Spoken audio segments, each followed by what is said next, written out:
We'll see. I Yeah. mean, is it more the... It's the Royal Rumble stuff. The okay. the wrestling term Yeah, stuff. I've been watching Brennan and literally been like, please get the fucking answer. He's tough. even brought it up. He's like, I'm sure there's people at home. I'm like, I'm one of them. I'll kill you. Why are you not getting it?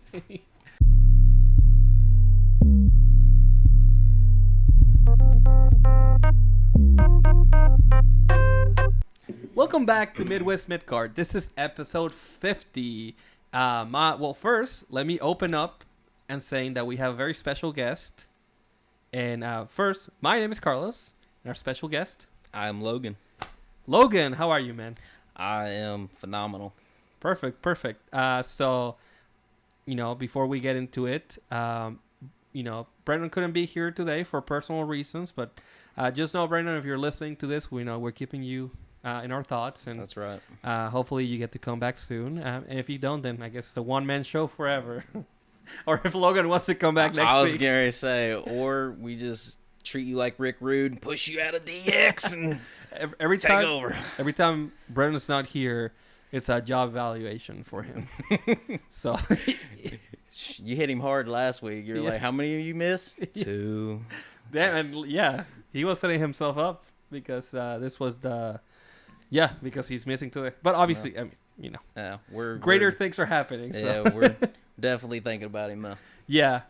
So if you are on YouTube, make sure that you subscribe, click the like button, leave a comment, share with your friends, share with everyone you know. You guys are missing out on the most fun time you can have as a wrestling fan.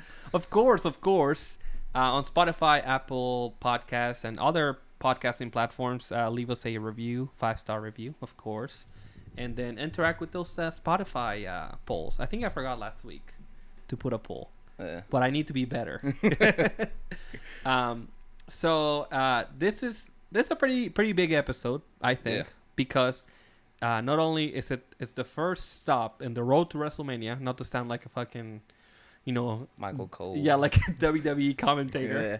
But it is the first stop, I should say, the road to WrestleMania. The Royal Rumble, my favorite pay-per-view of the year. I don't know how you feel about the Royal Rumble. Obviously Mania is the big one. Yeah. But right after it, Rumble and probably the Chamber's always been big for me. You like the Chamber? Yeah. I do miss No Way Out as a pay-per-view. Yeah. The name, it's just Elimination Chamber is a little bit on the nose. That's usually the first thing I do in the video games is I go through to like Hell in a Cell or Money in the Bank, and I change them to not reflect the match. Yeah. Because I just think that's weird, and even Triple H has brought it up as weird, but they just keep doing it. Yeah. At some point, like, the branding just became hard to overcome, I think. And then in Germany, they have to change the name of Elimination Chamber to. They either do for very specific reasons. Yes, I think they still do. I think they do no escape, if I'm not mistaken. Yeah. But I could be wrong about that. Isn't much better, but yeah. So we're gonna do Royal Rumble predictions, and then I'll go ahead and put the predictions title on the line. We'll figure that out as we go. But first, let's touch on Raw a little bit. Some stuff happened on SmackDown, but it wasn't like the most eventful show. Yeah. SmackDown's been lacking. They have been lacking, yes, but I haven't seen an authority figure like Nick Aldis in a while. Like, he firmly has control of that show, and it feels like what he says actually matters. The direction of the show runs through him. I feel like we haven't had that probably since like Teddy Long, but that was mostly like just tag team matches and going against the Undertaker. I definitely Teddy Long did what was necessary. Yeah. Nick Aldis is more like, hey, like, I'm running, like, I'm steering the ship here, so like what I say goes. And yes, that is refreshing, because authority figures in the past have always been like, like the bad guy for the most part. And not that Nick Aldis is a good or a bad guy. Much like Pierce, he's just kind of like an impartial. He's very impartial, but at the same time, it's very like, you're not gonna just step over me. Like, Roman wants to come in there and be like, I've held this for this many days, and Nick's like, cool. Yeah. But you're still gonna have a match. It seems like Nick Aldis is also much more confident in who he is and what he's capable of than maybe Pierce has just been out of the game longer. So and that's why he's like, shit, like I because he almost had the match with Roman actually at the Rumble. This was a couple years ago, right? Yeah. It ended up being Kevin Owens, if I'm not mistaken. Yeah. He's faced Kevin Owens like 4 times at the Rumble. Poor Kevin. He's just he just gets kicked while he's down after there. such a great moment of last year's WrestleMania. It just feels like he's definitely not in that same tier this year. Yeah, he's cooled down for sure. I mean, he came off of 2 huge main events, though. Yeah. So, I mean, Stone Cold Steve Austin, and then I think he's, to me, if I was him, not that I think you should, like, give up, but if I was him, I would be, like, taking it easy just because it's like, he did the main event with Stone Cold Steve Austin, which is, like, huge. Oh, that's by far the biggest probably in the past 10 years or so. I would say probably back to, like, Michaels and Flair. Oof, yeah, I mean, you get to Michaels and Undertaker. Yeah, the Undertaker at 26. You get to retire a legend, but this one you got to bring a legend out. Somebody who, as far as everybody else knew, wasn't coming back because of his neck. I mean, the neck, the knees, it's awful. Like I've heard Kurt Angle be like, "Haha, we got the same doctor. Who's got the worst neck?" Yeah, I'm like, both of you have horrible necks. Yeah, he had. Not that he had I think he had a really good match, but he definitely, it's one of those things where like maybe he shouldn't be out there.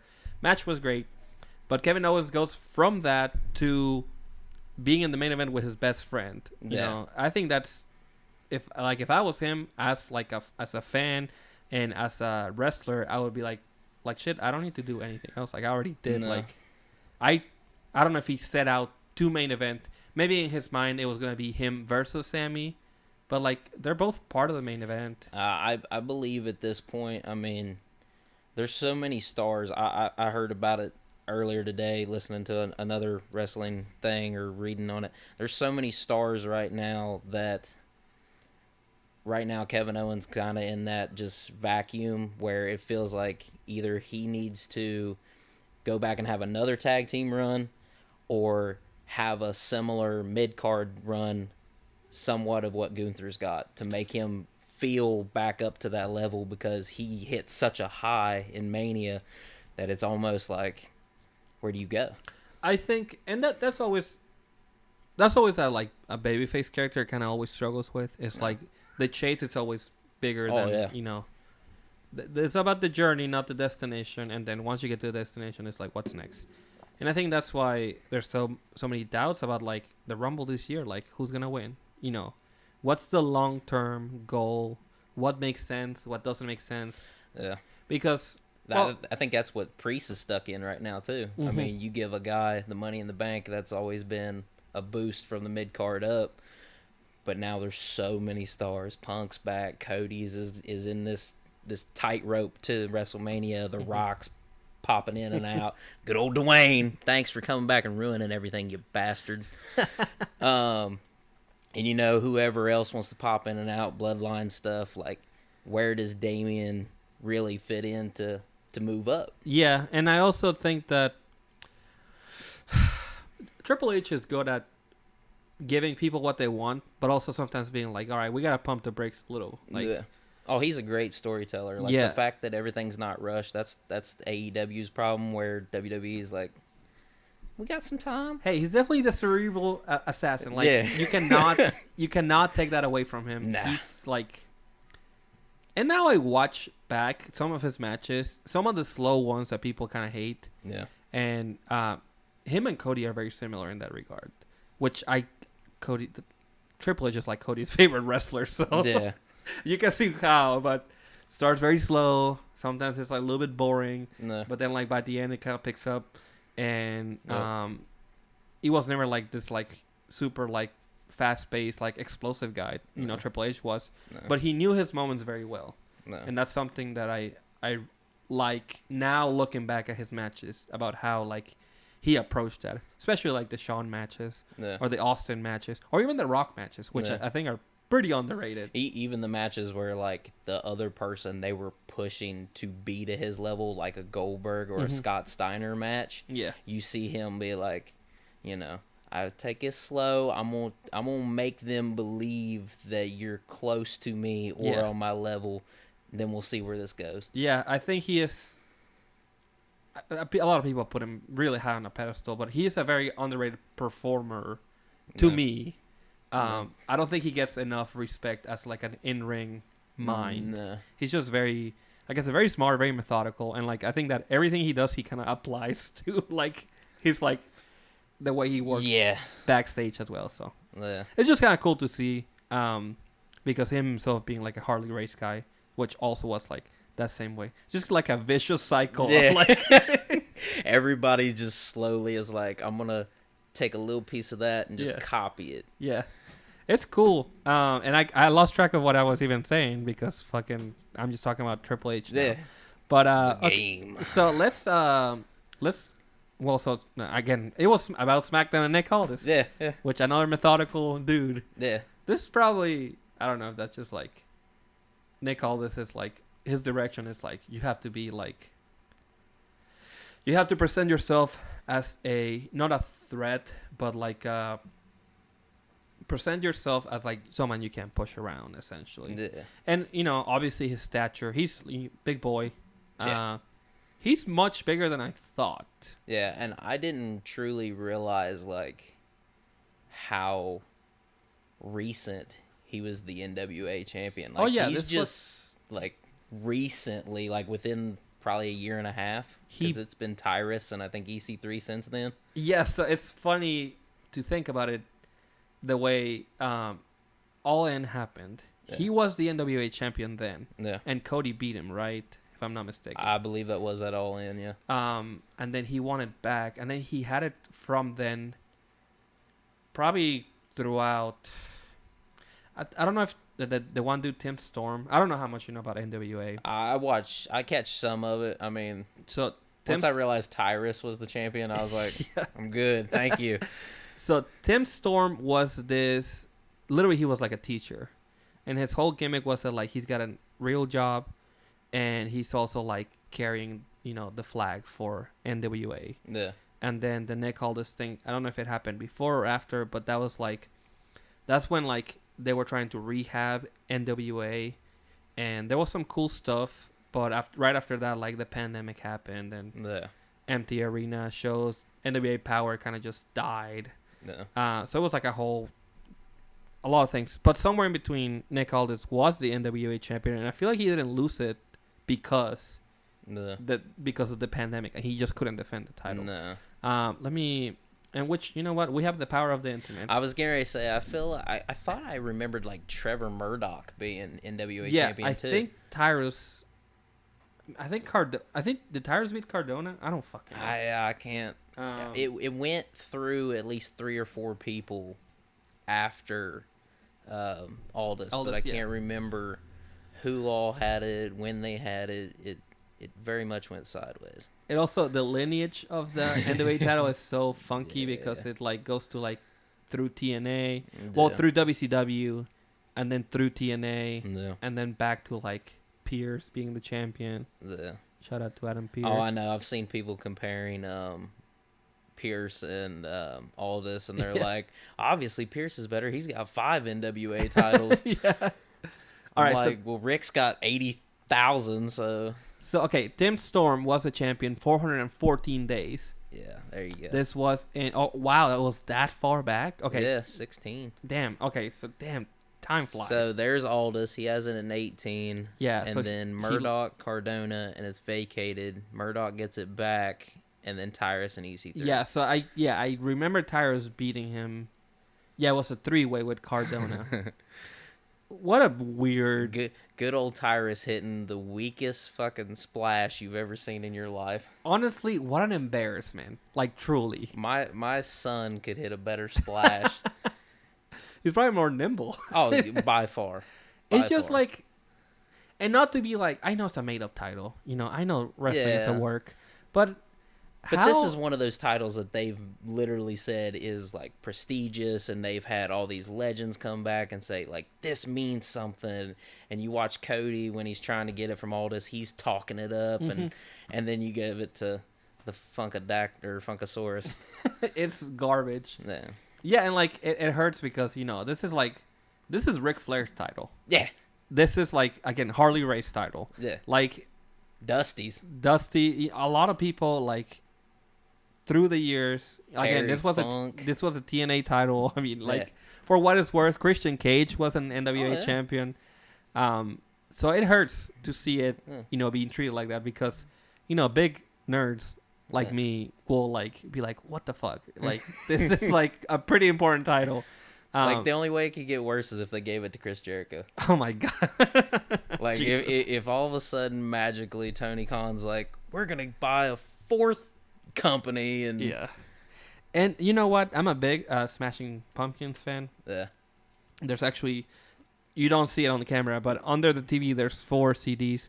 The last one is actually. Yeah, the one in the bottom is actually Smashing Pumpkins CD. There you go. So I like why can't I think of his name? The owner. Yeah. Billy Corgan. Yes. But lately he's just like, let's do something for NWA just to bring attention. Not like, let's do it because it's going to be like fun or because it'll bring us the right kind of attention. Yeah. Like putting the NWA title on Tyrus because he was going to be on Fox News. It's like. I also believe, and this could be rumor, but I'm not 100% sure, but I think I read about their stun at their pay-per-view or whatever. Oh, yeah, the cocaine CW, thing. Yeah, lost them the CW spot, which now belongs to NXT. You know what? That's such a TNA move to make. Yeah. And, like, obviously TNA didn't make the move, but, like, if anybody was going to do that, it was going to be TNA. Probably, like, late 2000s TNA, they would have pulled some shit. Yeah, and they would have fucked up. But, I mean, they had to deal with Spike, so fuck. Maybe they would have been okay with it. When you're on that kind of network that was promoting Mansers and everything else after it, I mean, you could literally get away with anything. I feel like the CW, for what it's worth, they're kind of conservative. Well, so me and my boss today was actually talking about this. We were talking about, we got it on here, the Netflix Raw deal. And we were talking about how the CW and stuff, they got the deal with NXT, and USA's got the SmackDown deal. And I was like, I like the CW deal. That's where I watched Ring of Honor growing up. Mm-hmm. And like, it came on at like 2 o'clock in the morning. But when you're watching a young Kevin Steen beat the absolute shit out of El Generico, and you're like, I don't know who this mask guy is, but I fucking love him. And then you're watching like a younger Adam Cole and Dalton Castle and the Briscoes and everything. You're like, all right, this is pretty cool. Yeah, this is good. And this was back when Cornette was there. So like Cornette's like McMahon to Steen, and it's just hell back and forth. I watched a little bit of Ring of Honor like that. Yeah. Probably I want to say 2011. Yeah. I think Davey Richards was the champion at the time. I think he probably was the ROH World Champion. Yeah. I don't know if Steen was still. He had to be there still. Yeah, he was there until I believe like 2013 or 14 because Sami Zayn got his deal first in like 12 or something. Right. I do. Yeah. So, but yeah, let's just go ahead and skip it. Yeah. Let's talk about that. Well, let's talk about the Netflix deal. Yeah. First. Monumental. Do you have Netflix? I do. Okay. It seems like that was the first like strong streaming service. Oh, yeah. So it seems like a lot of people have it just like because they were like grandfathered in. Like, yeah, it's like I don't even remember why we have Netflix, but we just always had it. You know, it's one of those things. Now, I am a little concerned about like how this will translate to a streaming platform. I don't know if do you watch any of that? Do you watch football first? Yeah. Yeah, I mean, Steelers fan, of course. Yeah. You know, I don't know why you're here, allowed here. I'll come here to bring you to the Steel City, baby. Let's go. I'm just glad that they're out. Okay. Man, we didn't deserve to get in. I hope. Listen, the Steelers fucking accidentally like walked into the playoffs. Bro, I got such a shitstorm at work the next day, and I was like, I don't know why y'all's giving me hell. I knew we didn't deserve to be there. We lost to 2-2-10 teams back-to-back weeks. I was like, we should have went home right then and said, we're done. Is there like, if R-Truth became the world champion, that's how the Steelers were like performing. R-Truth's on that NWA list. Let's not forget. That is true. He's a world champion. Former world. Well, and the Steelers are too, but you know. Yeah, 5 times. Whatever. But how many Cincinnati got? All right, man. Let's not move on. No, but I see your point. But I also have the same thought process on this. Is I thought back in the day when they brought the WWE Network that this is where it was eventually going to go. I thought that was their plan. Yeah, I thought Raw and SmackDown would eventually get off TV, go to the network. They'd control absolutely everything they were producing, wouldn't rely on outside money, nothing. So when this deal came through, I was like, well, number one, they're on a streaming service, which blocks them behind a paywall. You got to pay for what they produce, but they got paid. Mm-hmm. Yeah, so I think this is more about like how much they got paid as opposed to like the return investment, essentially. No. And that's not to say that they won't like work something out and get picked up by a network and have the streaming deal. Yeah. I think having both is pretty nice. No. A lot of people don't have cable. No. That's the other thing. No. So, this is like, I think that, and now this is like my economy fucking nerd brain thinking about this. A lot of people in business are going to be looking at this like very closely and being like, if this works, then like, fuck, like we need to put everything on streaming. A lot of wrestling companies are going to be looking at this because if you look at like a TNA, they got a TV deal on a channel that a lot of people don't see. Right. But if they had, but if you do a streaming service or something like that, which I think they... My money in the bank. No, Damien. But if they end up doing the streaming thing and it turns profitable with their relaunch and everything, yeah, I mean, you could be looking at TNA, which is pulling 2,000 to 4,000 people into an arena, passing by AEW, who's got 2 shows on cable. Yeah, who's pulling around 3 actually. They got Rampage and Collision. Yeah, and some of those shows, like, they're lucky if they pull 850. So the attendance for tonight, which if it was gonna be yesterday for if you're watching this, I think it's like 1,600. It's probably. Yeah, Dave Meltzer said it was WCW 2000 numbers. Yeah, and like, I'm just not opposed to them just running smaller arenas. Nah, just like that, and apparently I didn't know this, but like all 3 of those shows, they run the same market. Yeah, right. So then, like, how much money do some of these people have? Well, I mean, they killed Chicago. Oh yeah, so Chicago's dead, and when they went through Canada. Yeah, I mean, yeah, shit, and yeah, and it's a combination of like the booking is what it is, and yeah, I mean they hotshot things. Sometimes they do things really great, and you're like, shit, like after a pay-per-view, I think a lot of people on the internet come out and they're like, okay, AEW, fuck, like they just killed it. That shit was great. Yeah. Matches were great. They built it like a huge hot angle, and then next week it's like, yeah, they can build a phenomenal pay-per-view. I'll give every bit of credit to that.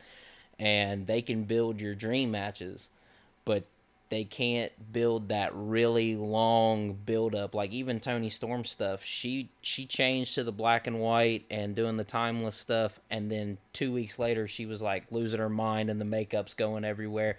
You're like, you could have had her mentally break after a while. Yeah, like, yes, it was like night and day. Like one day she was just... There's just things that like you can pump the brakes on. I don't know if Tony's dipping in the snow a little bit too much, what it is, but I mean, like, yeah, and like, no, but like I said, football's already trying to do the Thursday night football, which are normally my least favorite games. Honestly, I don't remember the last good Thursday night football game, honestly, but I do love the presentation that Prime has with the games. Yeah. then MLS is exclusively on Apple TV. So it seems that, like, especially with the MLS is kind of a special type of sport, because in soccer there's no room for commercials, essentially. Yeah. It's 45 minutes halves, and then you can only really do advertisements. I mean, they're covered with advertisements in the uniform, and it's all in the background, but you can't do commercials because it just breaks the flow of the game. Yeah. You would have to interrupt the game, essentially, to be able to do it. Yeah. And that's the one sport where, like, streaming kind of makes sense.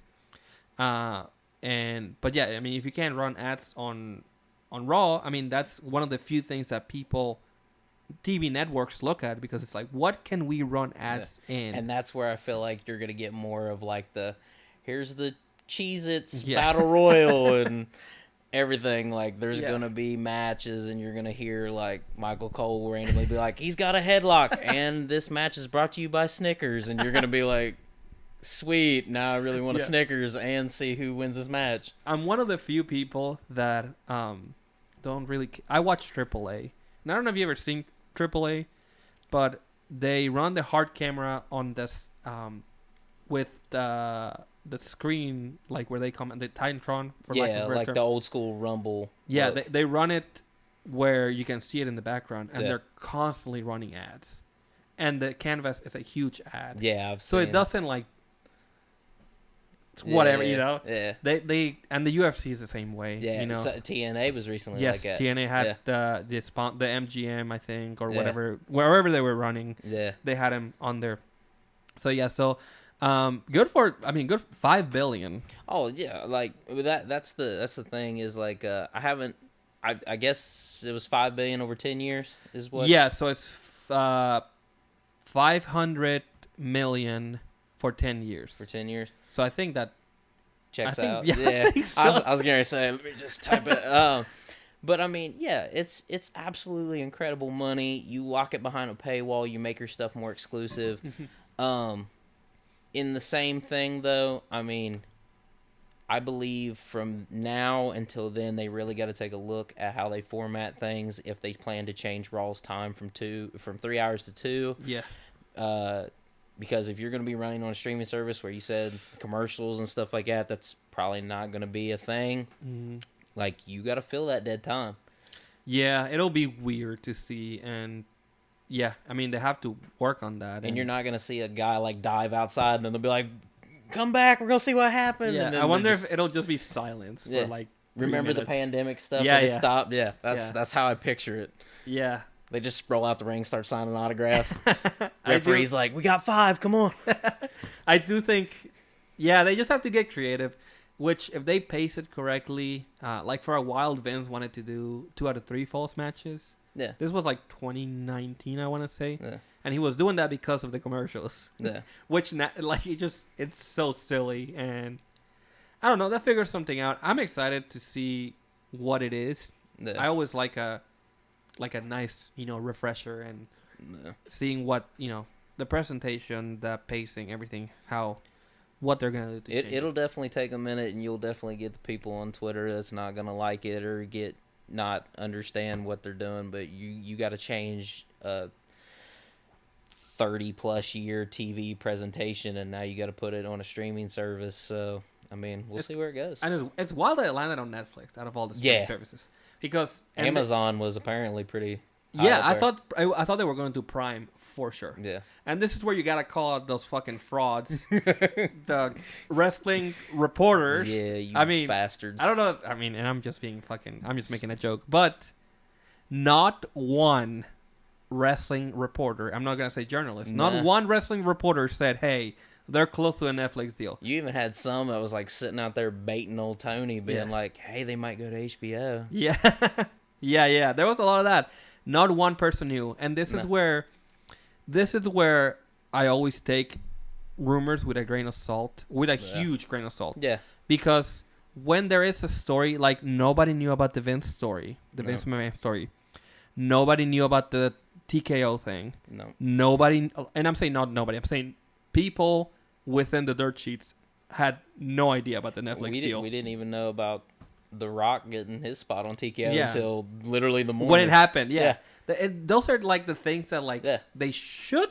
Yeah, instead of telling me, oh yeah, like so and so's backstage fist fighting, how about you tell me what's going on within the actual business structure of this company? Those are like crazy news too, like breaking. Like I'm talking like that's like stuff that like not only like we would look at, but like people outside of the bubble would look at. That's pretty fucking important. Yeah, stuff like that has not only an effect on what's on the screen, but behind everything that comes along with it. So yeah, I don't know how they missed that. But speaking of Raw, we finally got the face-off. Cody Rhodes and CM Punk. Yeah. And to me, I think it delivered on like everything. Absolutely. It was very surreal to see them together.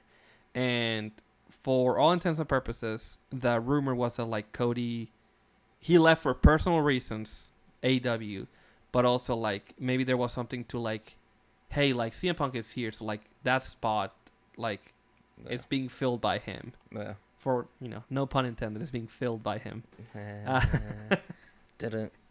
But so it seemed like there was bad blood, but I don't know if they're just huge professionals.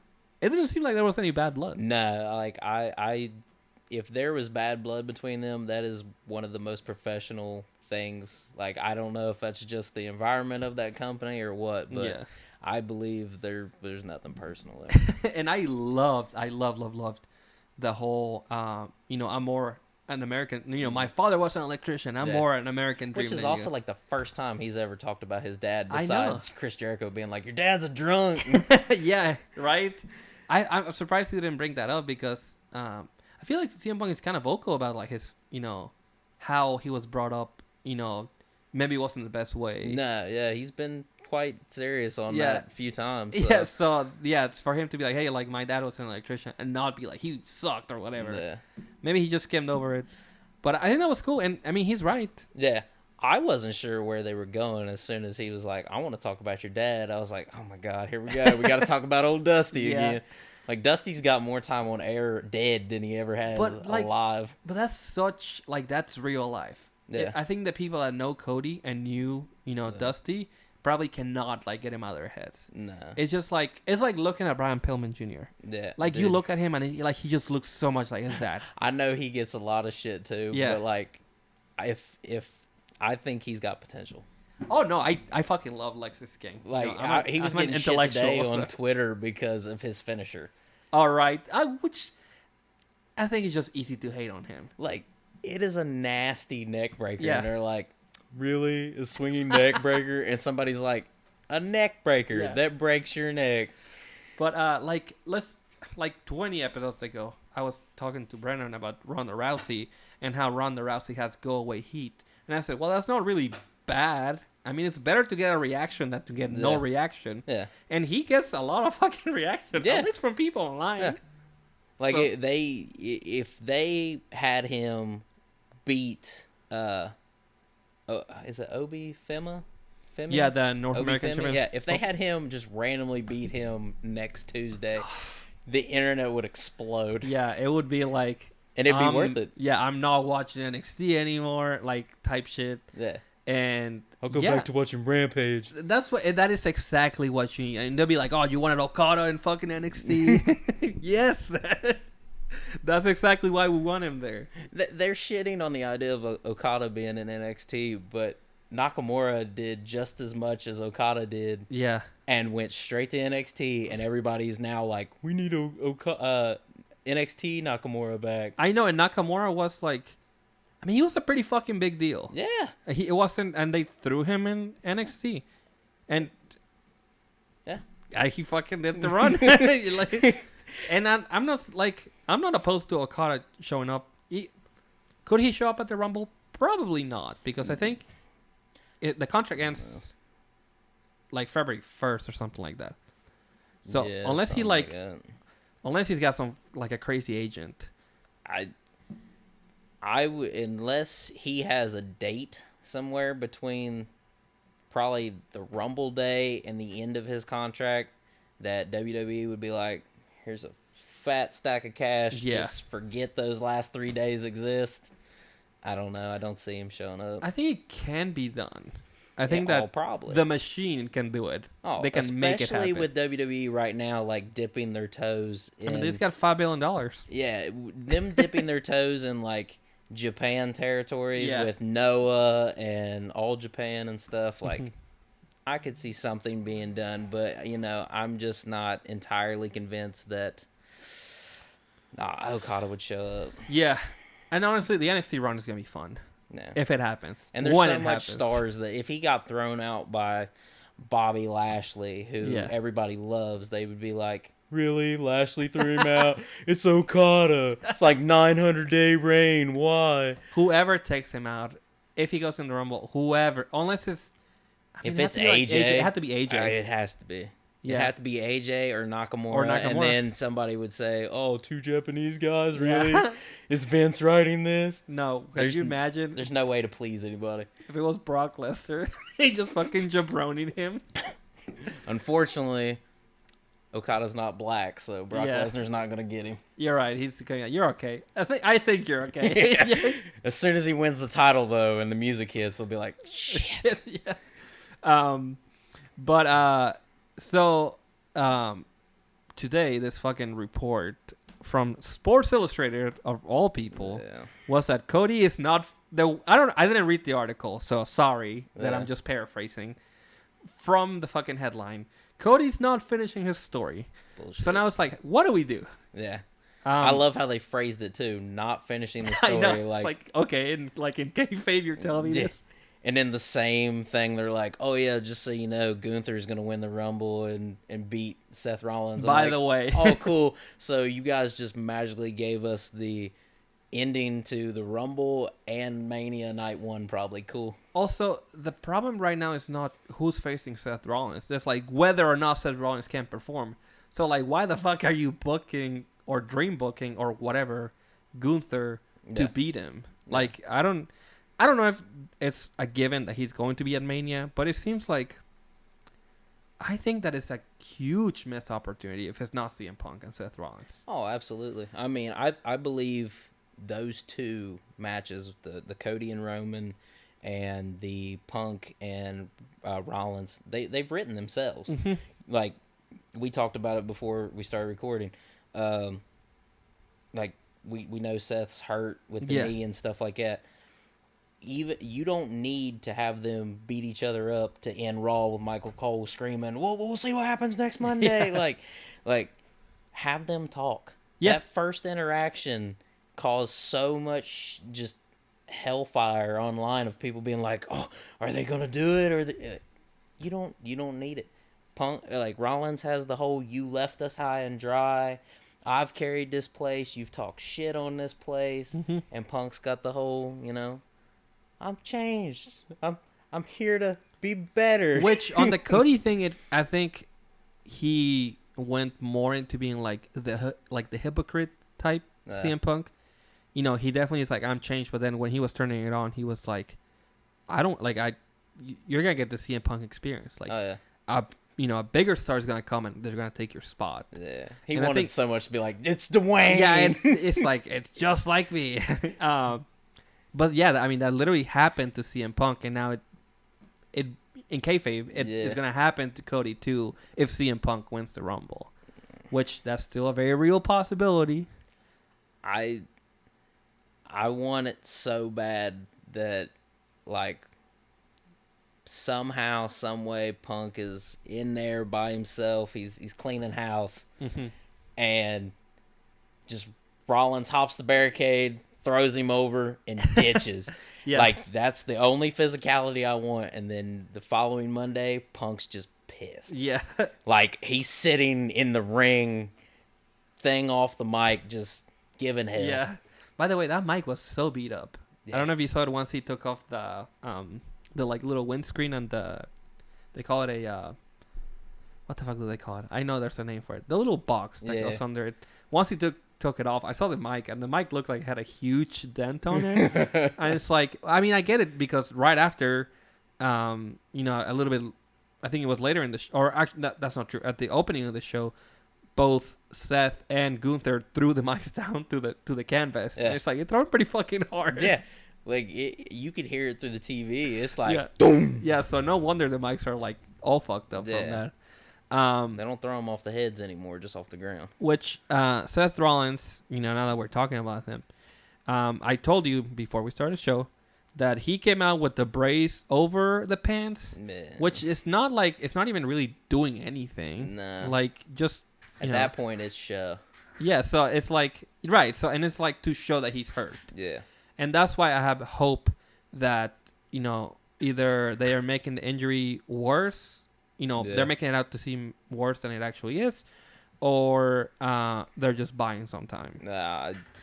That's where I hope it's at, because in like I said earlier, I've researched the injuries. We've seen what he did against Triple H and stuff. Like, yeah, he doesn't need to get physical to set this rivalry up. Absolutely. So he's got plenty to just chill, cut promos, maybe a couple sneak attacks there or something like that, but nothing that's like gonna have him like.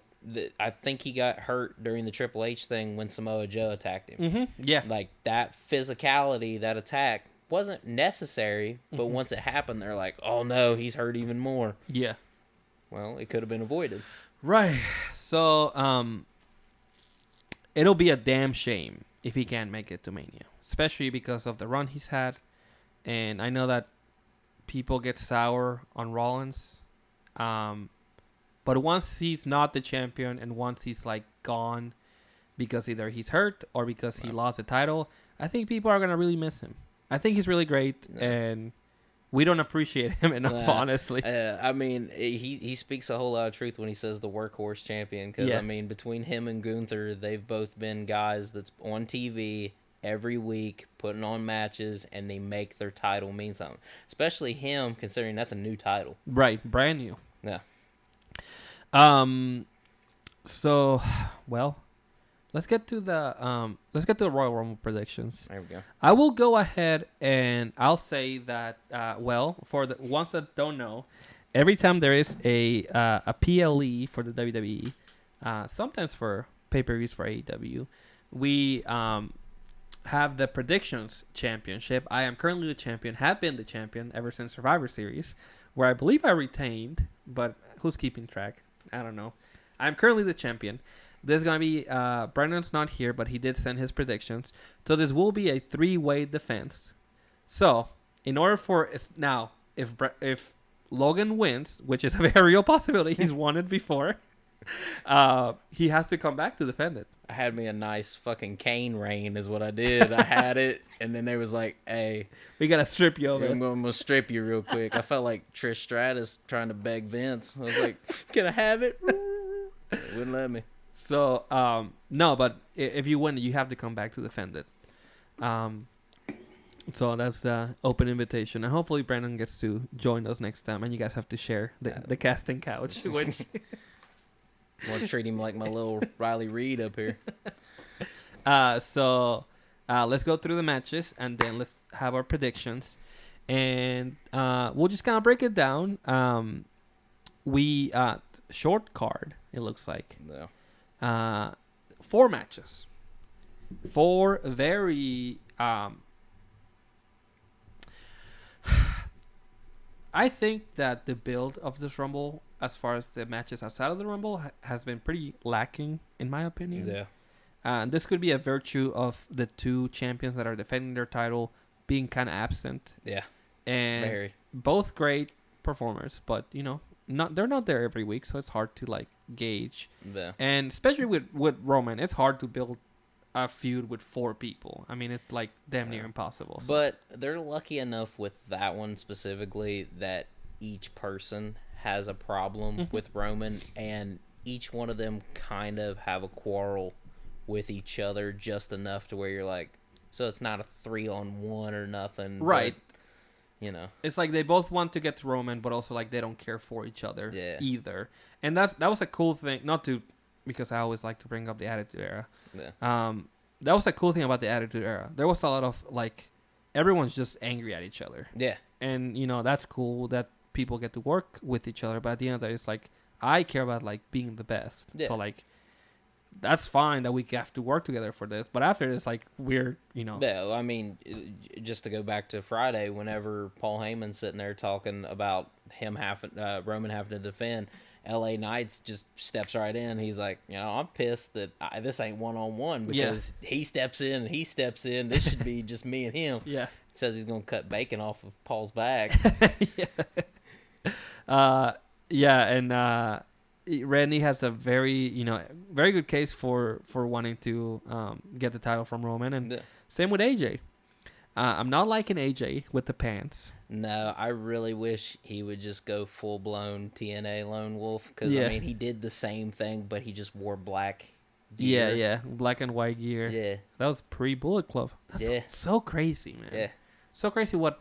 Like, he was teasing Aces and 8, AJ. Yeah. It was such a weird fumble of the bag from Dixie to let fucking AJ go. Yeah.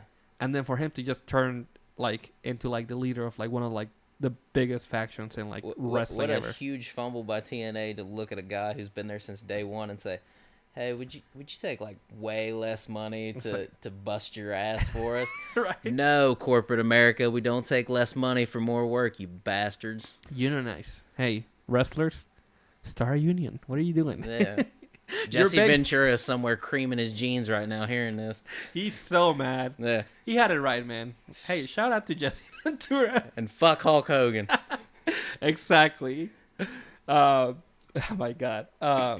So let's the first match to circle it back. Logan Paul versus Kevin Owens. Before we do our prediction, little bit of background on this. Essentially, this has been Kevin Owens won the tournament. Yeah. And after he won the tournament, he was kind of already beefing with Logan a little bit. Yeah. He punched him in the face, left him bruised, which I don't know if that was a real bruise or not. I don't know. He had it on, like, during Impulsive. I don't know if you listen or watch Impulsive. I see clips every now and again, but I'm not an active watcher. Well, I don't either, but I watched wrestling interviews. He actually just had John Cena on it. I need to watch that one. I watched, like, half of it. Very, very good. I love the way Cena speaks. So yeah, I heard Cena called Logan Paul the Roman Reigns of the future. Oh, yeah. I'm like, well, he's not showing up, so he's already got that part down. Yeah, he's already way ahead. Yeah. And then this Friday they had the Kevin Owens show with Logan Paul, and there's been the threats of, like, the suing and, like, Kevin Owens cannot wear or use the cast. Yeah, the cast. Yeah. And it's been like a kind of thrown together feud. Kevin Owens is doing the best he can with what he's got. Yeah. I think he's doing great. I think that being the regular, like, pissed off, kind of working man that Kevin Owens is, I think that's his best. That's his best at his best. To me. Yeah. But is he gonna? I assume he's gonna mesh well with Logan Paul, but I think the match will be good because he has a really good way of working with high flyers, especially. I believe Logan Paul has a similar style to like a Ring of Honor Sami Zayn. Okay, yeah, I can definitely see that. So I feel like the match will be good. I'm just not sold as, like, that Kevin will beat him. Right. Okay. So, because Logan won it and then just straight up has not been on TV besides to do offshoot stuff to set this up. I have a hard time seeing contenders like even the tournament, like when it got, was it Escobar and KO in the finals? I believe so. Yeah, like even if it was Escobar right now, I'd be like, I don't know. I think with Escobar, there's even less chance, and that's no disrespect to Santos. I think he's fantastic. It's just like he's just not Kevin Owens. No. That's just what it is. The only thing I would probably like tiptoe on is that Escobar has help in Humberto and Angel Garza. Right. Yeah, because the new Legado del Fantasma. Yeah. So yeah, he's got that going on for him. Like I said, he's great. He just no Kevin Owens.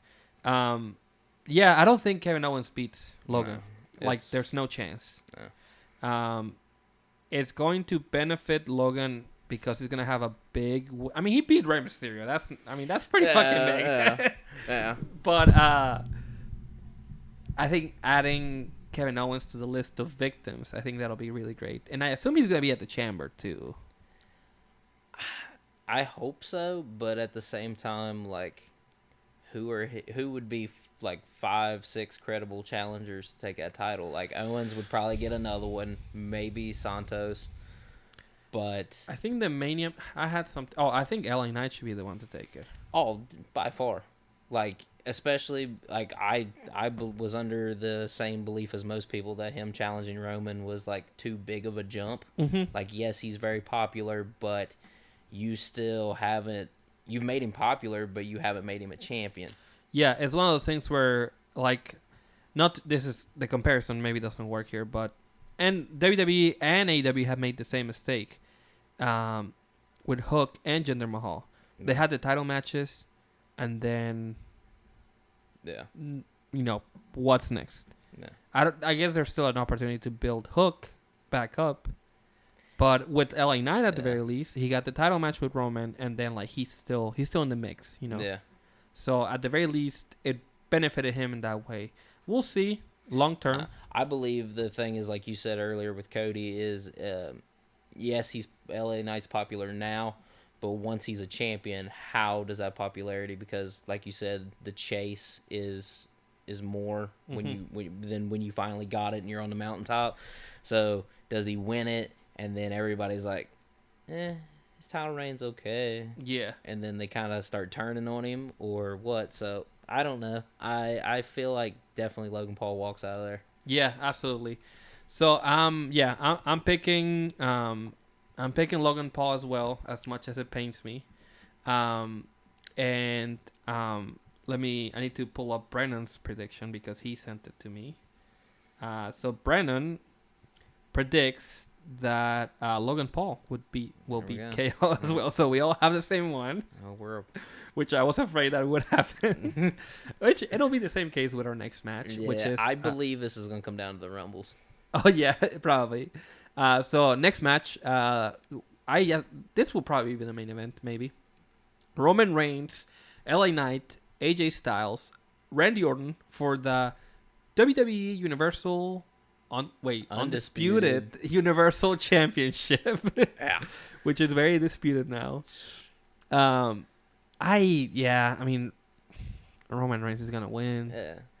I don't think we are not in the era of like passing the title around too much. I think eventually we should be there. I believe like we should be like Gunther having a 500 year. Holy shit! Dear God, he looks great for his age. 500-day reign is like kind of pushing it. Yeah. Like I think it's time. Yeah, to have Roman be like, oh yeah, I've got it for like 1,200 days or something like that now. I believe that's just too much. Like, yeah. No, it's insane. At that point, you're not building other people, you're just saying this is the guy, and everybody else just fall in line. Yeah, and I do miss the. I don't like the 1 week reigns, but I'm cool with like the 2 weeks and like how about like whenever they did it recently with Drew and I think it was Bobby Lashley. They like kind of traded it a couple of times. And, see, I wouldn't do anything less than like 3 to 5 months. Yeah. I mean, and that's fine. And if you want to do like, I mean, listen, again, Attitude Era. Oh yeah, 24/7 title, man. We were losing that in the bathroom. But I feel like they were like week-long reigns. And they were defending the title on Raw and like randomly like losing it. Oh yeah. And then like, and it became more like an accessory to be like to hold it over the other person. To be like, you don't have this anymore. I have it. Yeah. And it can be utilized like that, and I don't think it devalues the title. It just gives it like a bigger edge to be like, oh, fuck. I believe you can get away with the shorter reigns like that as long as you're proving that the person, that the two people going for it are super into a rivalry and that they are just constantly getting better and one-upping each other. Absolutely. Like, if you just have the guy rolling up or cheating, like Roman's reign has all been cheating, so. Yeah, so Yeah, so as long as you keep people in the mix, I think that you can do it.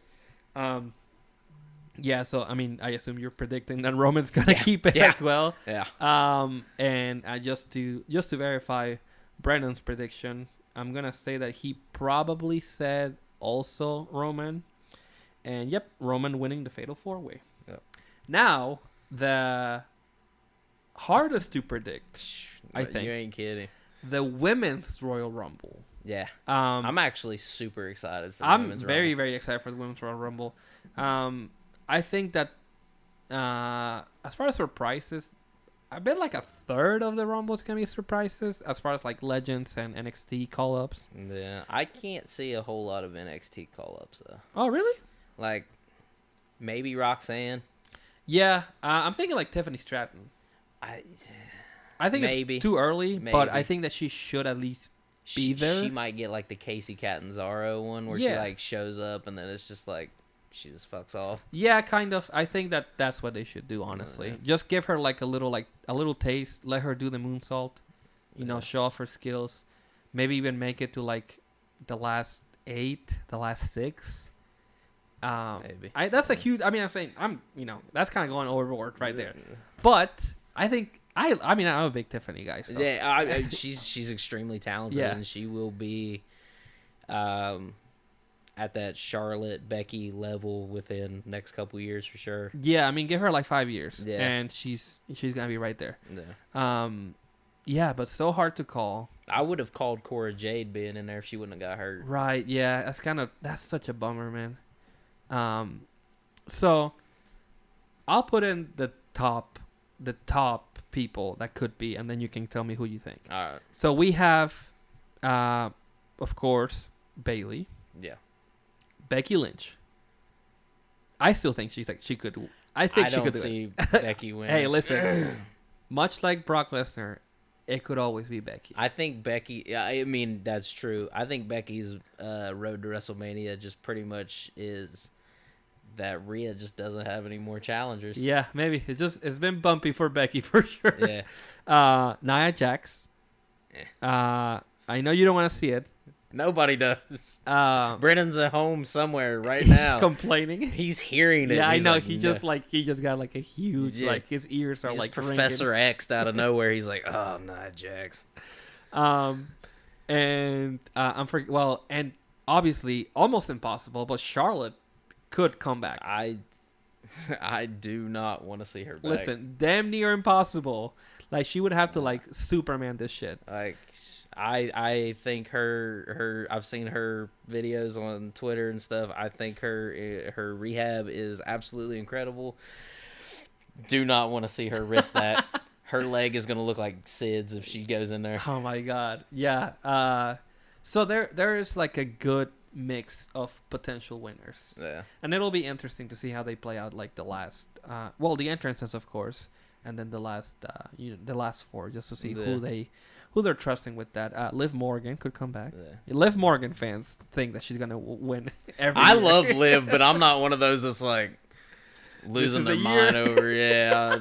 Like, I was very proud of her for winning the title and the Money in the Bank and stuff, but I wasn't sitting there being like, oh my God, she's like beyond everything. I just thought like her rise to her NXT stuff was very... Listen, she could be Rey Mysterio.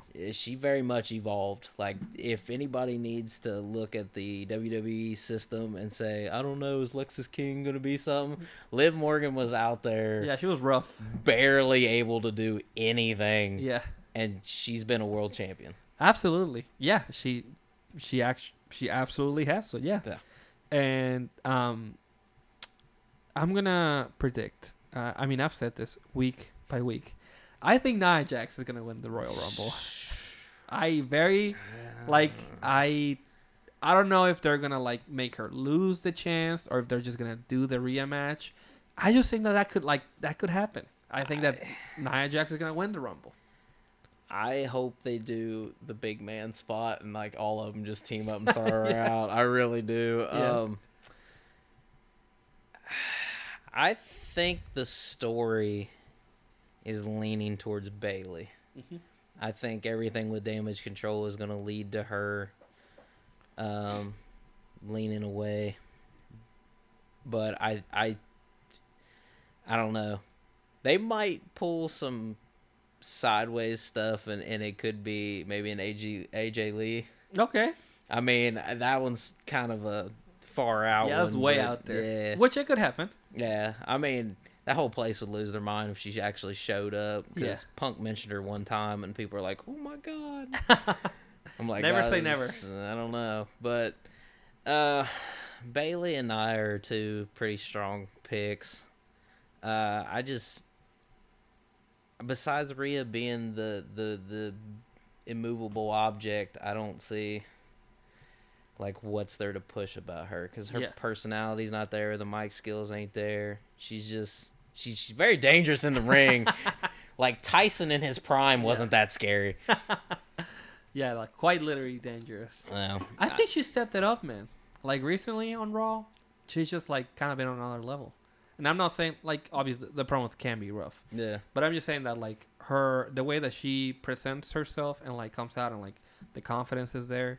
I think that if she got a little bit better on the mic, I think that she could really be like a star, you know? Yeah. It's in the genes, man. Yeah, but it skipped a few people. It really skipped some of them. Her and Ava Raine. What's the? Oh my god. They made her NXT GM last night. Yeah, I saw. I don't even know, man. William Regal's just like, it's all up to you now. Yeah, I guess you're the GM. Yeah. Was Regal just a GM the whole time? After coming out of Shawn Michaels' office, I'm like, I thought Shawn was in charge. Right. Maybe it's just William Regal's been the GM the whole time. So who are you picking? I'm gonna say Bailey. Bailey. Okay. I'm gonna go with Bailey. All right. And with that in mind, Brandon is picking Becky to win the Royal Rumble. Run it back. Hey, and I forgot, Bianca could very well win. I forgot to put her as a contender. Not to mention, possibly, Mercedes Moné. Exactly. Sasha, well, the I guess she would come back the as FKA Sasha Mercedes Moné. Yeah. Formerly known as Mercedes Moné. If she... Yeah, that's also a very real possibility. Because Dave Meltzer's only been saying for a month now that she's going to be debuting in AEW, and that hasn't happened. So I think with all the... It's just Mania season. I think during Mania season, it would be hard for me as a wrestler to sign with AEW. It's just like... Yeah. Especially now. Yeah. And, you know, they could very well pay her, like, lots and lots of money. Especially if you're like a Punk and, like, you're that big and you sign early enough that they can make a story for you. I mean, and you can probably get on there. Like, why not? Yeah. Yeah, Sasha Banks could come back. Ask Sasha Banks. Or Sasha Moné, or whatever. That would be badass. Sasha Moné. Yeah. But yeah, I'm going to pick Nia Jax. Brandon's got Becky. So let's move on to the men's rumble. Before we talk about the winner, because I feel like we all have the same pick.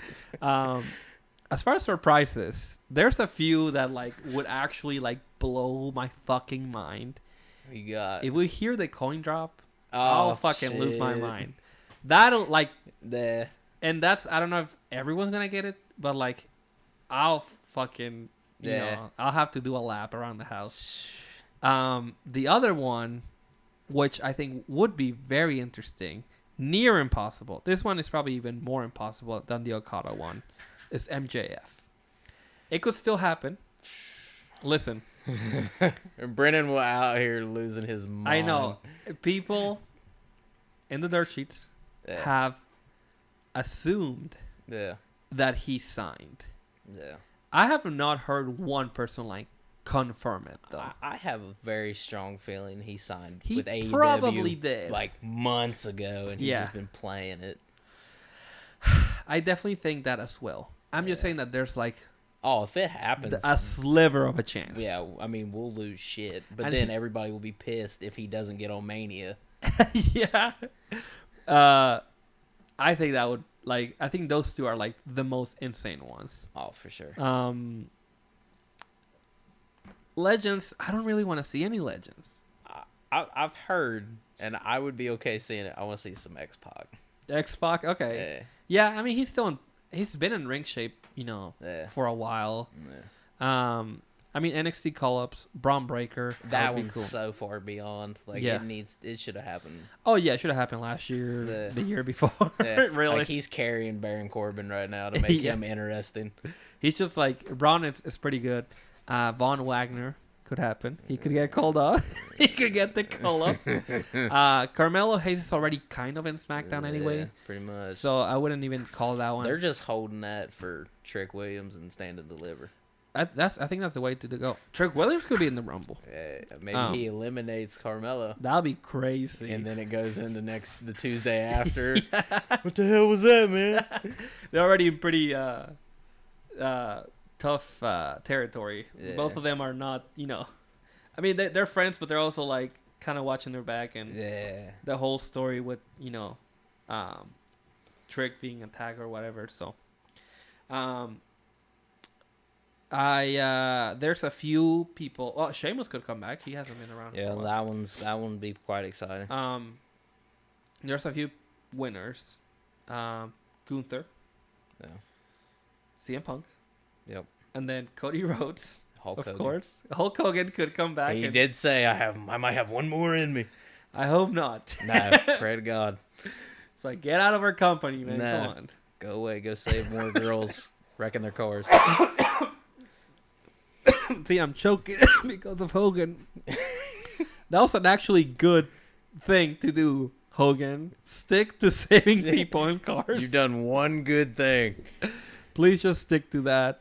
SmackDown doesn't seem like it has a lot of like potential winners, honestly. I mean, like you could say Lashley, maybe. Yeah, but that's why I'm kind of curious on if the 4-way happens early in the show, and then you get LA and Styles and maybe even Orton in there. Yeah, I think it would be cool.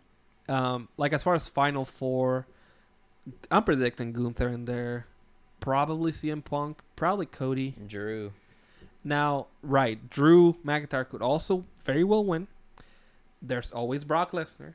Like, always, you have to consider. You know what? Women's Rumble. Brock's daughter. Yeah, he could. Brock's fucking daughter, man. What if it's just Brock in a wig? Which is pretty much what his daughter looks like. She is, if she decides to get into business, fucking Ronda Rousey who? I know. Brock's jeans just beat the shit out of Sable's jeans. Yeah. Like, just... Sable's took a nap. Yeah. Because he was thinking about Bobby Lashley. That's why it happened. Like, we all remember, like, Brock F5 and Big Show. Yeah. That'll be Brock's daughter F5 and Nia Jax. But with I think Gunther could also just get eliminated by Brock. But then someone's got to eliminate Brock, which, fuck, like, who takes him out? I mean, unfortunately, because it kind of makes them look weak, you could have Da Vinci and Kaiser do it.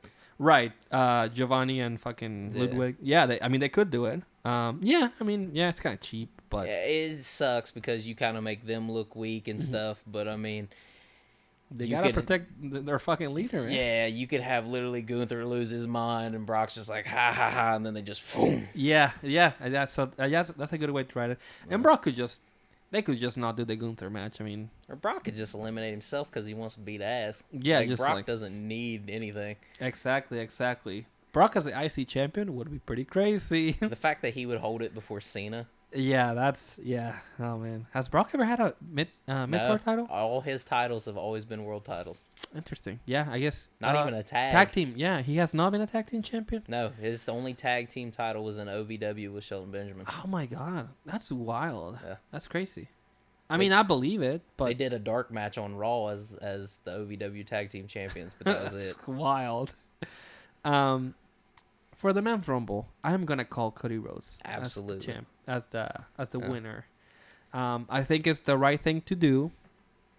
I would love to see it. I think he should win, not from 1, but maybe from like 12, 10. I would be okay as long as it's not in like 25 and up.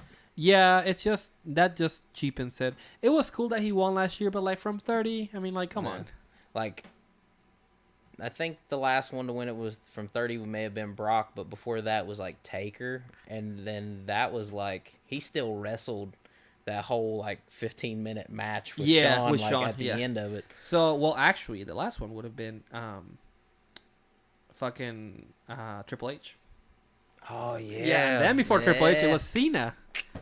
And then before Cena, it was Taker. Yeah, I completely forgot about Triple H. I would like to forget those years too. Yeah. Like all those Rumbles are such a blur because I was just so mad. I started paying attention after Nakamura won. I was going to say, I've seen lists this whole month of people being like, who's the worst? I'm like, well, you got Del Rio. Yeah. Vince. Brock, and Ronda both winning it in the same year was kind of... Yeah, so the original Brock win was fine. The recent one, awful. Del Rio is definitely the worst one. I mean, come on. That was the one that really stretched it to 40 too. Yeah, and he entered like 34 or something stupid like that. So it wasn't even like... Doesn't count. Yeah, it's just especially with a 40-man Rumble, it's just like so silly. But I will say, I watched 2002 Rumble, and the people that came in 1 through 10 are way gone by the time Triple H and Steve Austin are like the last two. Like everyone that was number 1 to 10 is just gone. Like there's just no sign of them. So sometimes that's how you do it. You do like a part 1, part 2, and then part 3. Yeah, I think this year, like I was saying about the Women's Rumble, this one has me pretty excited because there's so many potential winners. Normally, when you exclude Cody's story and stuff like that you really don't know who would win this. Like, Cody could win this technically, and then all of a sudden, if you smell, and The Rock come out and fuck him. Who knows? Yeah, I mean, fuck. That's with this report that Cody is not finishing his story. It just adds so many like layers to the, to the Rumble. If anything, they just made people want to tune in way more. Oh, yeah. Because it's like now we have to see what's gonna happen, and maybe that's why. Maybe they thought it was too obvious, and they're like, and listen, I am on a Discord channel with a friend of the show, Patrick the Heel. He's running a giveaway for $25. So if you're interested in that, go to @Patrick the Heel on Twitter, find his Discord, and then go on the giveaway area, or I don't know what it's called, the channel, giveaway channel. He has to predict the winner of the men's and the women's Rumble, and there were a lot of CM Punks. Like a lot of people thinking CM Punk. I see a lot of people pushing the Punk narrative, but I just don't believe he needs it. No, it's just like a feather in the cap. And that's one thing that I wanted to tell you earlier. Like, it seems that at some point they started being like, well, we should give... this person should win the Rumble because they haven't won it. Yeah, as opposed to, like, they should win it because it makes sense that they win it. Nah, yeah. And as much as I like Nakamura winning, I think it was good. I do think that was one of those, like... I mean, they want to see the AJ and Nakamura match, so let's just have Nakamura win. Which, I mean, as a fan, I did too, because I've seen the Japan one, so I was very curious on what it was going to do there. Yeah.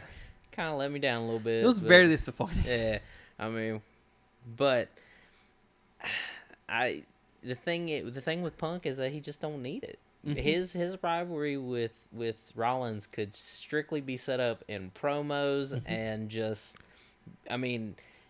pretty much Punk's title reign is the reason why Rollins is on the main roster. Right.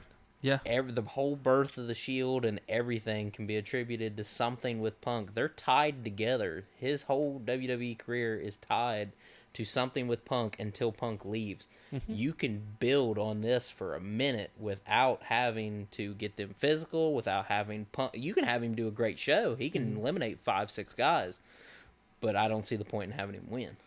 And maybe I have my times wrong, but even when Punk got eliminated from the 2014 Rumble by, I think it was by Corporate Kane, I feel like Rollins was part of the Authority at that time. Which I could be. Should have been. I could, like I said, I could have my times wrong, but it seems like that was the case. I believe it was, because that would have been 31, right? Mm-hmm. So that would have been the heist. No, that would have been 30. So maybe he was still on the Shield. Damn, maybe I got this wrong. Yeah, because he was still in the Shield. Yeah, because CM Punk left, and that's what led Daniel Bryan. Yeah. Okay. Yeah. Okay, so I do have it wrong. Yeah. See?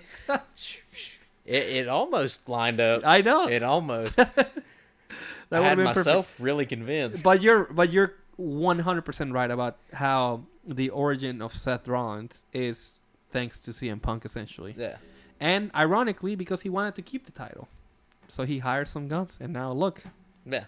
Now it's kind of like the other one. And the thing is, it even goes back because you can find matches with him and Punk in NXT with him as champion and NXT and all this. Like, there's so much tied in. I think they were no, I wouldn't line up. I was thinking Ring of Honor times, but that probably wouldn't have lined up. No, I think Punk was long gone. Yeah, because he left in 2007. He left. I think like 2005, maybe. 6, yeah. I want to say no. I think he signed the contract on the RH title. Yeah, what a douche move. 2006, maybe. I want to say he got a little side note. He got huge for his WWE debut. Yeah. And he just looked so awkward because he was just big. But then before he even started WWE, he started wearing trunks in ROH, which I don't know how much you know of that era, but he used to just wear the shorts. Yeah. And then he started wearing the trunks, and people were like, "Oh well, he's definitely leaving." Yeah. You know, because he's not gonna wear shorts in WWE, so he's gotta show those thighs. So Vince is like, "You got good legs." Well, that's why the Miz wears. Can't hear your thigh slaps. That's why Miz wears the trunks, because Vince was like, "You have good legs, so we gotta show him off." That's why Kevin Owens is lucky. All he had to do was change Steen to Owens and kill to fight, and then he was set to go. Exactly. But if Cody doesn't win, I mean, it's a spit in the face to every fan. Every fan that has literally watched him and be like, I want to give that title that they took from my daddy. It'll just be so deflating, especially since he's already like, fine. You don't want to give him a title at 39? Sure. Yeah. But he had to overcome Brock Lesnar, man. Like, that's essentially Roman's like biggest rival ever. Yeah. And then, after that, he did War Games, which was another like something else to overcome, something that was like really like near and dear to the American dream, of course. And then Nakamura was like the final like side mission before like getting to like the final boss. And it seems that we as fans, it's almost like we watch. I don't know if you watch the Marvel movies, but if you watch Infinity War, and then you're so deflated by the end of Infinity War, and then we watch Endgame and more people die. It's like the rest of them just die. Yeah. Like that's what it would feel like. And my thing, and I don't know if you feel like this at all, but to me, everybody has been pushing for the Rock and Roman thing. That match does not need the title. I just don't think it needs to happen even. Well, even if it does, because it is a big money match and it's a family thing and all that, it does not need the title. That match could happen. Like, you could have Cody win, get his moment, everything, and then you could do exactly the Cena and Rock thing. Build that thing up for a year, 41. It's all about being the best in the family. Yeah, I think it's a big money match. I think that's the biggest match they can do. Like, honestly, truly. I mean, if you somehow got The Rock and Stone Cold, I guess. but I do think that doing the Rock match with Roman, that absolutely should happen at Mania. I mean, I'm not, I'm not being like, oh, fuck The Rock. Who needs fucking Dwayne Johnson? It's like, I think a lot of people do. He is like one of the biggest movie stars, in the world. So and I see his value and the star power and everything, but at the same time, I mean, I don't think that the match needs a title, and I believe that you could almost double sell Elimination Chamber and Mania, as Mania being where Cody finishes it and The Rock fights Roman at Elimination Chamber in front of 70,000 people, almost the size of most WrestleManias, in a different country where he's going to just absolutely be the rock star.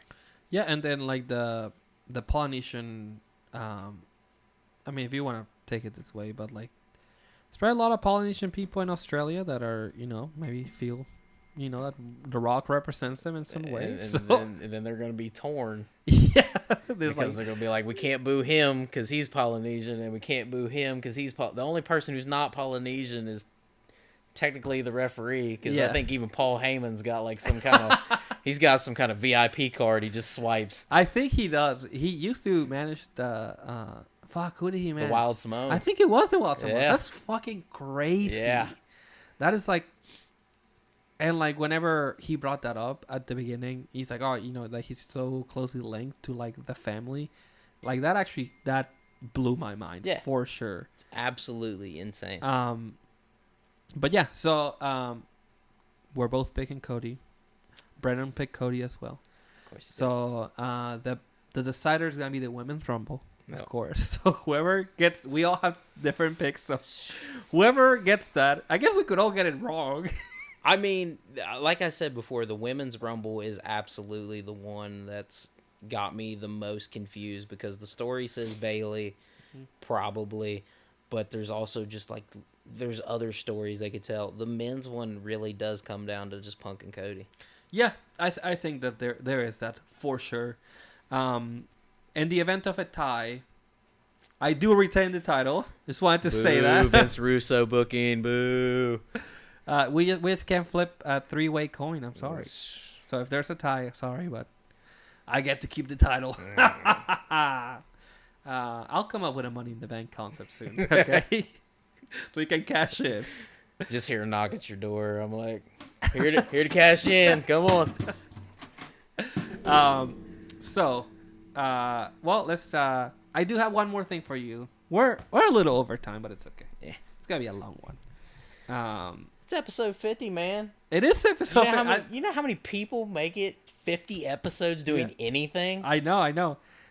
We're gonna be coming up on a year in 2 weeks. Yeah, see, that is extreme. Yeah. Like Brennan, every now and again, me and him text back and forth about something, and he'll be like, yeah, like we're at like 40 some episodes. I'm like, dude, I'm so fucking proud of you guys. Like, that's insane. Thank you.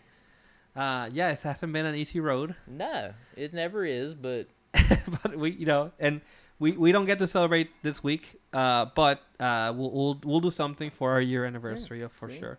50 episode is a big milestone, I would say, especially because a lot of I think a lot of people, I'm not saying that I'm better than anybody, but a lot of us try to do something, and then it becomes like a 1, 2, 3 thing, Yep. But we really try to stay consistent and to just do the thing, and then that's right. Hope for the best. What you gotta remember is, in order to dine with kings and queens, you gotta sleep in them alleys and dine on pork and beans, baby. Nice. Shout out Dream, man. Shout out Dream. I got just to finish off the show. I got a quiz. Some just like, it's only 4 questions about the Royal Rumble. Things that you may or may not know. They're like weird facts about the Rumble, and you can either try to answer it straight up, or I can give you A, B, and C. Okay. So if you feel like you cannot answer it at all, I hope I don't Brennan in this and just go completely blank. Let's go. All right. So first question: Brock Lesnar and Braun Strowman have the record for most eliminations with 13 each. Yeah. This is between the Greatest Royal Rumble and then the traditional Royal Rumble. Yeah. Who was the first person to hold the record for most elimination? And I'm not talking, I know Kane had the record for a long time. Who was the first person to have the record? Now, if you have no idea, I'll give you options.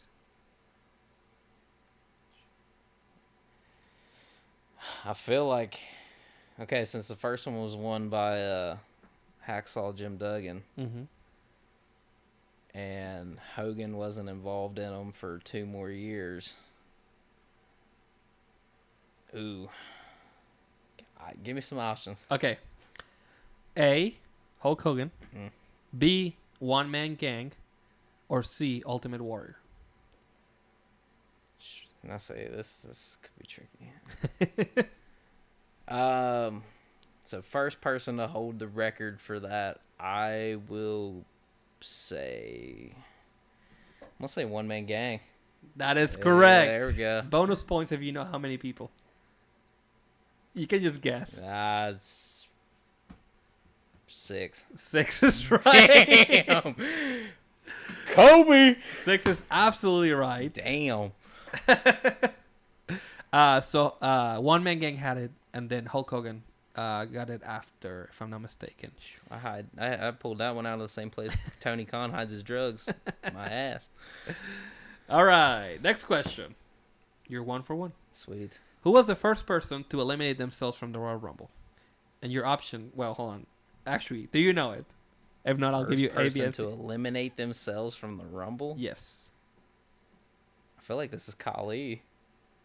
Is it before Khali? Oh, yeah. Okay, give me options. Okay, I'll give you the options. A, Drew Carey. B, Andre the Giant. Or C, Ahmed Johnson. Shit. Because I know Carey did it. Right, but did somebody else do it before? Yeah, because... That's the question. Now, I'll say... well, shit. I don't know about the timeline. I was going to say, I know that, like, Mil Mascaras, I think, eliminated himself. Yeah. But I don't think he was technically eliminated. Yeah, because Did he do the dive to the floor? I think so. Yeah. Okay. See, I feel like Andre wasn't too mobile by the time they really started doing these, because I don't think he would have went over the rope. Ahmed's dumb enough to do it, but I think Ahmed was probably just pissed off at somebody. Yeah, he's probably Goldust probably tried to kiss him. I'm gonna go with Drew Carey. And it was Andre the Giant eliminated. He was the first person. Man, I put him out so fast. This had to be 89. Yeah, I was going to say it had to be super early because, I mean, he passed in 94, so. Yeah. Okay. One for two. One for two. Shooting free throws like Shaq. All right. Who has the record for most Final Four in the Rumble? The person that's been in the Final Four the most. Is it Triple H? No, give me. You want A, B, and C? Yeah, I might as well just go ahead and stick with that. A, Roman Reigns. B, Shawn Michaels. C, Randy Orton. Shit. See, but there was a lot of times Shawn wasn't in the Rumble. But I feel like he hasn't been in a lot of Rumbles. He's got a good batting. Like if he wasn't it, he probably won. Like I would probably. I don't remember it. I'd have to go back and look, but I'd probably say he was probably a jobber up until it was time for him to win in '95. Probably he was probably still in the Rockers. Yeah. Yeah. That was probably like his launching pad. I'm gonna go with Randy Orton. That is correct. Yeah. Very close second, Roman Reigns, and I think Triple H actually. I was gonna say I knew Triple H was up there. Yeah, and then Shawn is after. Sweet. And the last question. You're 2 for 1. Okay. Or sorry, 2 for 3. 2 for 3. That's what I meant. You're 2 and 1. That's what I meant. This one you might know because I fucked up and I didn't realize that maybe they gave you the answer. Which woman has the record for the shortest time in the Rumble? Which woman has the record for the shortest time in the Rumble? Yeah. If you want to know. Okay. We have Chelsea Green, Liv Morgan. Yeah. Chelsea Green. Oh, there you go. Yeah. Good job. I didn't realize they put it in the package. Yeah. Yeah. I like rewatched it and it was like Chelsea Green has got the record for the shortest time with 6 seconds. Yeah. So there you go. Hey, she still lasted longer in a Royal Rumble than Santino and the Warlord. Yeah. Sheamus. Yeah. And I think that's it. Sheamus also got like 2 seconds. Yeah. They try to replicate. Why did they put Sheamus in that situation? It's the same thing. Like, why did they have him beat Daniel Bryan in 18 seconds? Right. Like, there's some weird booking at times. Triple H loves him, so yeah. They used to be like gym buddies. I think. So I don't think that. Which makes sense because they're about built the same. Yeah. Yeah, they probably have similar workout regimes. No. Yeah, it's weird that it's just weird because it's like, it's fucking shame. Like, why is he getting eliminated? And they've tried to do the quick like they tried to beat Santino's record. Yeah. And they failed a couple times. I think they tried with Sheamus, of course. Did they try it with Truth once? I feel like they tried it with Truth. I know they tried it with Titus O'Neil. Yeah, I'm pretty sure they tried it with him. He's too busy under the ring. But they fucked it up. I think they tried it with Heath Slater too. Yeah. So there was one time Heath was getting ate up by the Hall of Fame. Yeah, yeah. I remember that. Like, he's just showing up to work just to get his ass kicked by dudes in their 60s. Yeah, because they did. And Lita. They did Raw 25 maybe, and that's where either that or Raw 1000. It was one of those. Yeah. I think so. Yeah. Even random DDPs, like diamond cutters. Yeah, and Lita gave him a wicked moonsault. The moonsault, yeah. Yeah. Lita always hits it so close to the ground. Oh, she's so good. Yeah. So that's it. Good job with you did. Hey, you only missed one. I know it's not mine, but celebrate prematurely. You know what happens when you hold the title before you win it? Yeah. You bomb, and I probably will. Didn't Joe hold it before he beat MJF, or did I dream that? Somebody had no. Jay White did. Jay White. And he absolutely lost. Stole it and then was wearing it for weeks. Yeah. And he lost. Yeah. What a fucking... He should have gone to NXT. Yeah. He should have absolutely gone to NXT. And as I'm not an AEW hater, yeah. I think competition's good. I think that there's definitely issues, and I would love to point them out one day. But you go and look at him being big time star in Japan and then going to AEW where he was supposed to be a big time star with all these other huge names, and he's just chilling, and now he's in a giant faction with Billy Gunn and all them. Yeah, it sucks. I was a huge Jay White guy. Yeah. Well documented on the show. Yeah. So it sucks because I had really high hopes for him. I like his Japan stuff, especially towards the end. He was just so good. Yeah. Whenever he would like cut the promos, there's one where he's just like, "Fuck." It's good stuff because in Japan they like when they cuss. Oh, nothing's better than like the New Japan like post match in front of this. They're just out here just sweating, just grabbing the microphone, not even really knowing what to say. Yeah, just cutting promos out their ass. Yeah, it's sad. I mean, he could, and like he could have been a player, but again, like AEW just like hot shots shit, and then like it's like okay, Jay White lost to MJF, so. To steal a line from the very controversial Jim Cornette, Tony Khan loves his playthings, his toys, and he loves collecting them, but then he don't know what to do with them. Exactly.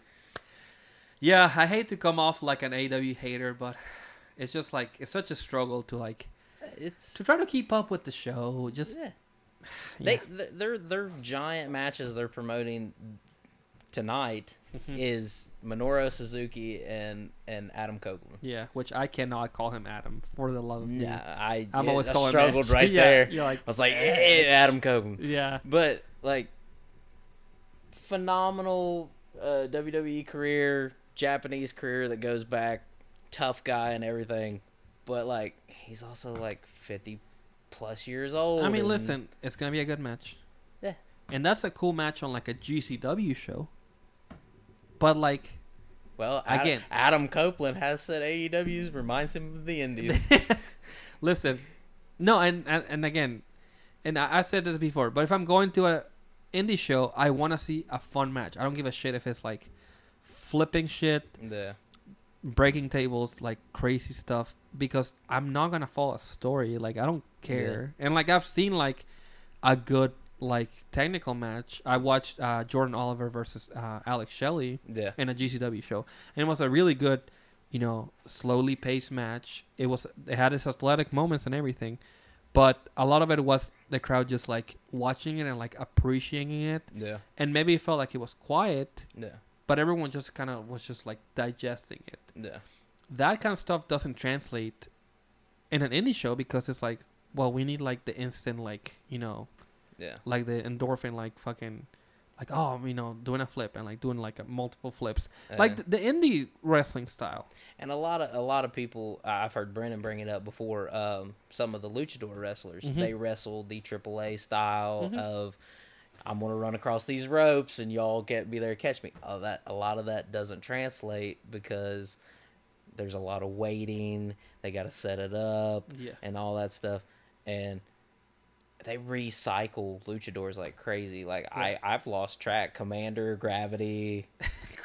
Yeah. There's a few guys. I heard they got what is it, Black Taurus? Yeah, Black Taurus. Yep. Yeah. But they got to trade all that because AAA owns the copyright to that. I know, and AAA now's got the working agreement with TNA, which I mean, hopefully we get some Psycho Clown on fucking on TNA. I think it'd be cool to have. He's the one guy that like they won't bring him, and I think he's so fucking cool. Him and there's other, I mean, Dr. Wagner Jr., which I think he's like pretty retired now, but there's just a few guys that I really like. Then they just haven't. That's how I was with like Pentagon Jr. The first time I ever seen him was like clips of AAA stuff, and then I watched him on like Lucha Underground. Yeah, and I was like, dude, this is the greatest fucking guy he's something I've special ever seen. And then he's on AEW and stuff, and I seen him in TNA and stuff like that, and then Ray Phoenix and all that, and I'm like, these are phenomenal. And then he goes to AEW, and you maybe see him once in 3 months. Yeah, his TNA run was pretty special, honestly. Like, he just showed up and was like, world title, let's go. Yeah, and then like he was breaking people's arms. Yeah. It was cool. I kind of miss, that was the dark era of TNA. His match with Io Sky in Lucha Underground. Oh, it's fucking crazy. It's so good. Yeah. It's really, really, really, really good. Like, for as much of the TV presentation Lucha Underground was, the wrestling shit was cool.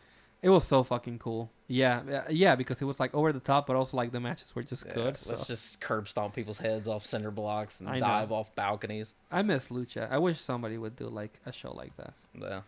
AEW could fill that gap. I thought legitimately that's what was maybe going to be. That's how it started, right? Well, or AEW at the beginning, they were doing those like vignettes, like cinematic vignettes. And I thought that's what they were doing. Yeah. But then I think the only thing I've seen close to that since was the first Sting cinematic match. I think that was as close as I've seen. But now it's just like sports presentation. Yeah. Which apparently WWE wants to dip into now. Yeah. I mean, anyway. We've gone way over time. Yeah, way over. So hopefully you come back. Absolutely. But thank you so much. If you made it all the way through this whole show, thank you so much for listening. Yeah. Make sure that you subscribe to @Midwest Midcard on YouTube. Make sure you follow us on Twitter, on TikTok, and on Instagram. If you want to find me on those social medias, I am @AirCarlos97. Is there something you want to plug? On Twitter, I talk a lot of wrestling on Twitter. I am @LDC0707. Okay, and I'll throw it on there. Yeah. So people can see it. Thank you so much for being here. Of course. This is our actual This is our first time meeting in person. Yeah, we met in the driveway. Yeah, the parking lot of the parking lot of his house. That's right. Where the studio is located in a different location. That's not my house. You wouldn't believe where this studio is. Yeah, the facility is crazy. I know. I think I'm in the impact zone. Yeah, what are you doing in the impact zone? Trying to fight Shark Boy. Thank you so much for coming and filling in for Brandon. Absolutely. That likes to miss work. And then, like I said, hopefully you get to come back. Yeah. Not as a champion, but just because you're the guest. Let's see how this goes. But anyway, I'm going to sign you guys off. Real quick, in honor of my boy, you got to live, laugh, love, and wrestle.